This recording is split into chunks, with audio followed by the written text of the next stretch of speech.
When we talk about guilt, there are highly successful, productive ways to handle that feeling of guilt, and there are highly toxic ways to handle those very same feelings. On the toxic end of the spectrum, there are the people who just refuse to feel guilt at all. In the extreme cases, there's a legitimate question whether they even have the capacity to feel things like guilt or remorse. And what these folks do is they avoid having to encounter guilt in any way, shape, or form, and consequently never have to actually consider that they need to make some changes in their behaviors by blaming everybody else. They have an excuse for everything. It's always someone else's fault. They are always the victim. They do what they do because of somebody else or some system dynamic or just whatever have you. They always have an excuse to never feel guilt and never make change.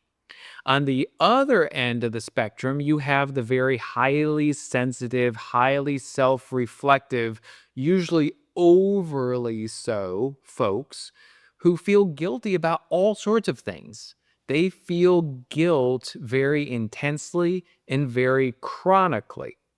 Both of those can be ways to avoid behavioral change.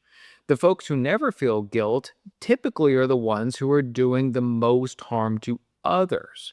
The ones who chronically feel excessive amounts of guilt are usually the ones doing the most damage to themselves. Now, if you're on the latter end of the spectrum where you do have a capacity to feel guilt over things that have happened, one of the best ways to manage that guilt is to set an appointment with it. Just set something literally on your calendar that I am going to deal with guilt at such and such a time on such and such a day.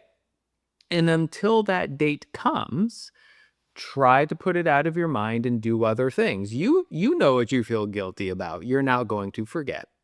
And then when your date comes, you sit down with guilt and you take a hard look at it. What do I feel guilty about? What did I do? What was really within my control?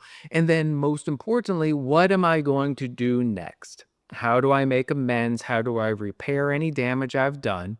And then, what behavioral changes am I going to make next in order to help make sure I never do that again, or those outcomes never happen again? That is the productive way to handle guilt. Guilt isn't meant to be something that you wallow in. It's not something that you flog yourself with and walk around feeling guilt all the time. Guilt is a cue. It is a request from your conscience that says, hey, sit down with me. Let's have a talk. Let's set a date. And let's talk about some very productive ways that we can change behavior moving forward so we can improve our relationships with others and we can improve our relationships with ourselves. So when you talk about guilt, always view it in the most productive way possible. When it pops up, it's a cue, it's a signal. There's something you need to put on your calendar and sit down and talk with yourself about.